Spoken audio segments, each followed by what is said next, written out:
I'd now like to introduce our next speaker for today. He's Mr. Sunil Manglore, Managing Director, India for CA Technologies. And Sunil is responsible for driving growth in business for the company in India. India has over 20 years of experience in the IT and telecom space.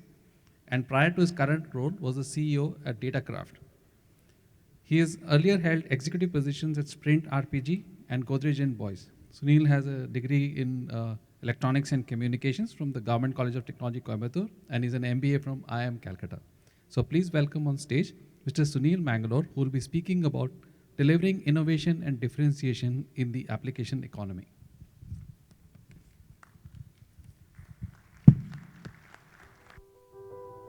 For instance, this phone is not a phone anymore. It's information, connection, commerce. It's 82 billion apps downloaded each year. It's billions of people and systems and things. It's the future of everything. This isn't a phone anymore. It's your business, and it's being rewritten by software.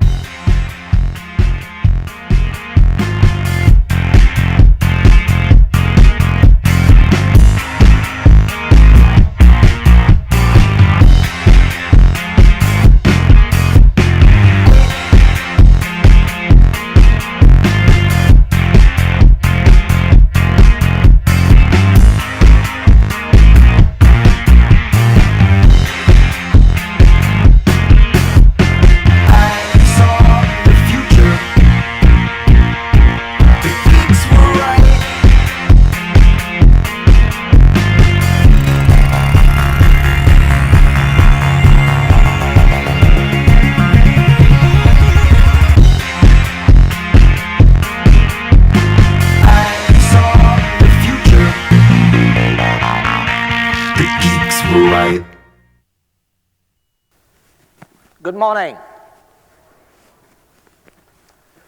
We live in an application economy. This morning, we had a session on yoga. We had a session on photography. And by the way, we also had a session on the application economy. And I must tell you that we had a full house. And the feedback that I've got from this session this morning is that all that's in this presentation is what the participants in that session were echoing. Gives me a lot more confidence as I stand on this stage, and I'm certain that what I'm saying is something that each one of you will be able to connect with. This concept of the application economy, we've heard app economy. We're extending it to the application economy. And what's the application economy?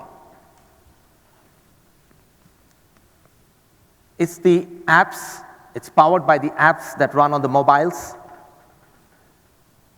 the ubiquitous mobiles that we all see. It's not just apps that run on the mobiles, it's also the applications that form the nerve center of businesses and which are a part of many of the products and services that companies deliver.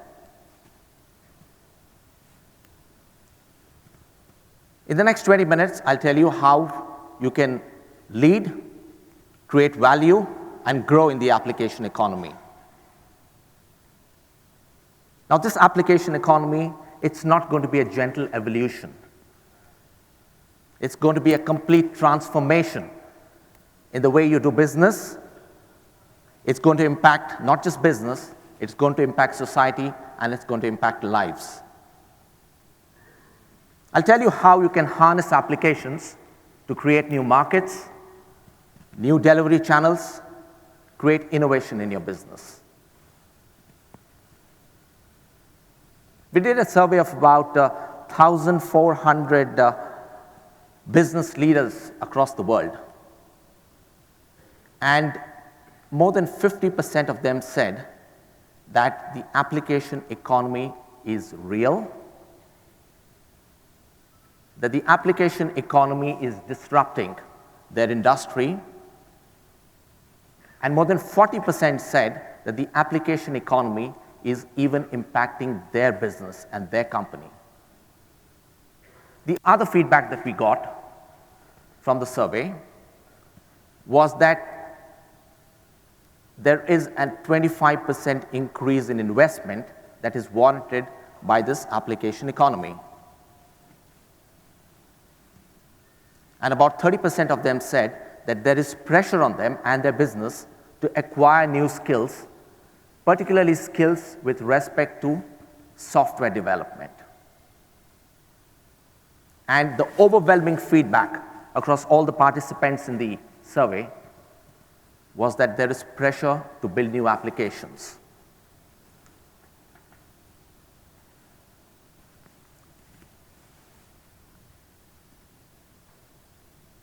I talked about applications being the nerve center of businesses. We all know that certain industries have been disrupted by applications. Applications, IT, and the internet. Videos, DVDs and CDs are a thing of the past. Video rental libraries don't exist anymore. They've been replaced by their digital equivalents. In industry after industry, we have cases where either new companies or startups use software to rewrite the rules of the game and unlock efficiencies which existing competitors in the business do not. Few examples on the slide of industries being disrupted by IT, the internet, and applications, all of which constitutes the application economy. In the entertainment industry, you have Netflix and Zulu setting new standards. In the payment industry, in the banking industry, Google Wallet, Square, and now it's going to be Apple, upending the Visas and the MasterCards in the traditional banks who existed for decades, if not centuries. And then you have the transportation industry. Uber. I just saw the app of Uber the other day from one of my colleagues, and see how that completely disrupts the taxi, the private taxi, and the transportation business in the country. You have the app on your phone or your mobile device. Use that to book a taxi, and the moment you book the taxi, you get to know which of the Uber taxis are around you. And then one gets selected, and between that point and the time he comes to you, you can track the movement of that taxi.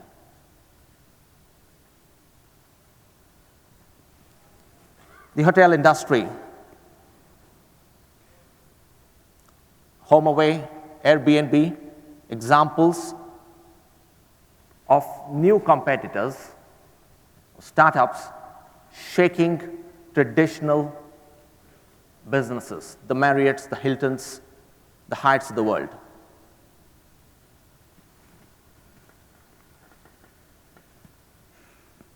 This is the cover of the most recent Harvard Business Review. They're talking about the Internet of Everything. By the end of this decade, predictions are that we'd have about 200 billion devices, 200 billion devices connected to each other and forming the Internet of Things. So far, it's been more a promise rather than a reality. But I'm sure that before long, the Internet of Everything will change the way we live our lives. It'll be something that we see and experience on a day-to-day basis. In this article, they're talking about how IT applications are changing, are revolutionizing products. Traditionally, products had a physical component and an electrical component. Today, a product has a physical component, a smart component, and connectivity. Physical component stays the same. Smart component is about the sensors, the database, the operating system, the application, the software, the sensors, that go into that product. And connectivity is what lets it talk to the user, to the maker of that product, and other products in the environment. And what this leads to is not just the product passing on information to the environment, exchanging information with the environment, but also extending the capabilities of the product from beyond the boundary of the physical boundary of that product to what is called the product cloud. Given an example of a Bose speaker which connects using a Wi-Fi application on mobile, and using Wi-Fi allows music and content to be streamed down. It's an example how a product has got extended beyond the physical limitations of where it exists. We talk about people, products are one aspect of it, but we talk about people. Very soon we're going to have about 4 billion people connected to the net. And the generation of today is not just tech savvy, they're tech enabled. So all this means that there is huge pressure on people like you, people like us, to deliver on the expectations. The reality, and that's a point which was confirmed in our session this morning, is that the reality is that the framework of reference for most people today is an app with which they interact with the business. It's not people, it's not branches, it's not offices, it's the app which they use to interact with the business. That's the frame of reference for most individuals today. Now, with all this Internet of Things, Internet of Everything, what this means is that there'd be a huge amount of data, insights, analysis, moving from products into the enterprise. Products will need to be managed. This whole data that's generated out of these products, and in an environment where everything's connected, would need to be managed with software.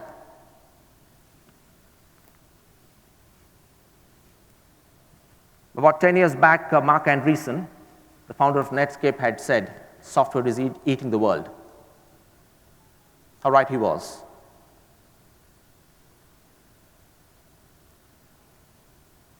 Given the industry that we're in, I think this is a huge opportunity for all of us. An opportunity to transform our businesses, our opportunity to create value within the business, an opportunity to innovate. And as I said in the next quote, in the age of the customer, modern applications will rule the world. So we at CA believe that to succeed in the application economy, your business needs to be rewritten by software. Now, if this is the reality, what are the imperatives in this economy, in the application economy? Firstly, you need to run IT like a business. It's no longer, your importance is no longer defined by the square footage of your data center space, or the size of your IT team, the MIPS under management, and so on. It's determined by what value you're adding to the business. Are you helping innovate with new products? Are you helping with creating new distribution models, new channels for delivery? What impact is IT making to the business? That's imperative number one in an application economy. Imperative number two, accelerate innovation. I talked about hundreds, this concept of this Internet of Everything, the idea that we would have hundreds of devices getting into the enterprise almost on a daily basis, and the need from our customers to interact with the business through applications and apps, that puts pressure on the IT team within the organization to innovate fast, to develop applications very quickly, come out with solutions which meet the business needs. 10 years back, software the IT team could go and tell business that we want a few months to develop an application in response to the business requirement. Today, business expects it in weeks, if not days and hours. That's the reality. So we need to innovate faster.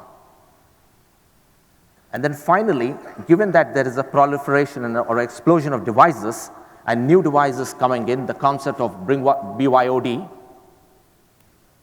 we need to ensure that they're all secure, that business is not compromised.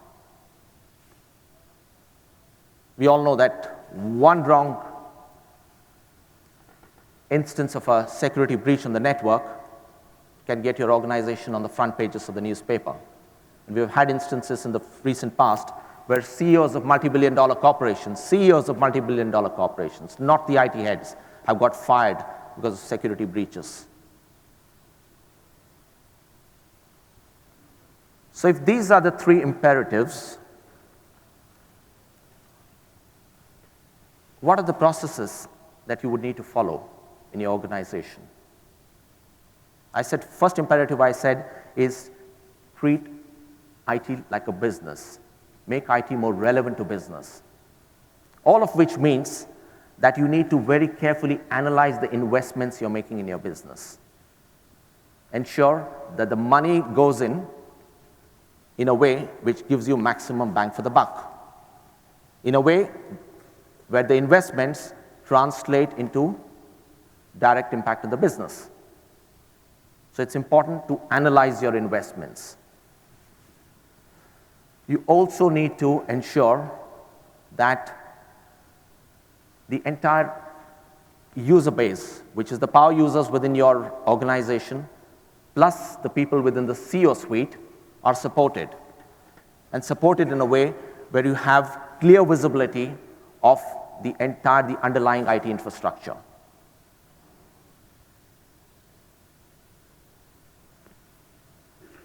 The second imperative I talked about was the need to innovate rapidly. Also said that there was, not too long ago, there was a time when it was okay to take months to develop for IT to respond to a business requirement. Now it's in days, if not hours. Software is the key to all this. The changes that get made. The underlying hardware remains the same, it's software and apps which drive it. Now, traditionally, software has been developed using the waterfall methodology, which meant that first the software they understood the requirement, the software was developed, tested, and then almost thrown over a wall into operations. So we had operations on one side and development on the other, working in silos. In an app economy or an application economy, this will not work. If you want your software to undergo changes in days, if not hours, this does not work. So we have the concept of DevOps. How many of you in this room have heard of DevOps? Few hands going up. 8-9 months back, there were none in an audience of this kind. Or maybe a year back, there was none in an audience of this kind.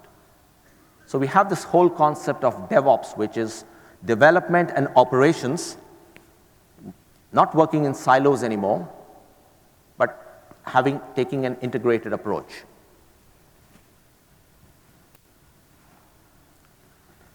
We also need, as people in the IT function in the organization, you also need to ensure that you can deploy multiple versions of complex software within short time spans. And that whole process of delivery of the new version is automated and orchestrated without impacting on the business. And then finally, once the software is developed, deployed, you need to ensure that it's running smoothly. That when there are problems faced by the end users, you get that information even before the end user tells it to you, and you're able to react and set things right. On the third imperative, which is about security, Now, we moved from the world of the no in security, which is NO, to the world of the no, KNOW. It's not about keeping people out anymore. It's not about saying you can't do this, you can't do that. Security today is about giving the right access to the right user at the right time using the right device. So identity has become the new perimeter. Earlier it used to be the network which was the perimeter. Now it's identity which is the new perimeter. And then you have this concept of APIs. We talked about businesses using IT and software disrupting industries and competition. This is where the concept of APIs comes in. There is need for businesses to connect with other businesses using APIs. Companies like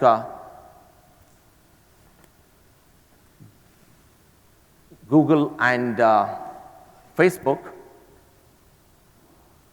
Flipkart for that matter, use APIs to interconnect their applications with other companies and make huge amounts of revenue just with connecting these APIs. And this requires a proper framework, a secure framework, which allows organizations to connect. So 3 areas that I talked about, I'm just summarizing. We talked about the need to innovate quickly.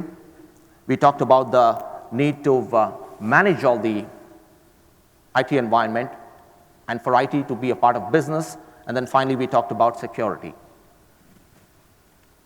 We in CA have a solution for each of these areas. We have management applications developed over the cloud. We have solutions for DevOps, solutions for service virtualization, application delivery, and then we have solutions for security as well. API management. Wouldn't get into the details, my colleagues are around, so if you want to know more about any of these areas, happy to share them with you. Just one more slide and see, I know I'm running out of time. We're a 35-year-old company, $4.6 billion of revenue, and a very impressive track record in terms of the investments we make. We spend over $600 million in software development, and 47 out of the top 50 Fortune companies are our customers. 96 out of the 100 in the top 100 are our customers as well. That's it from my side. I hope I gave you some sense of what the application economy is all about, how you can use the power of the application economy, harness the power of the application economy to impact your business. Thank you all. Thanks for giving me a patient hearing. And I know that some of you are going to win awards this evening.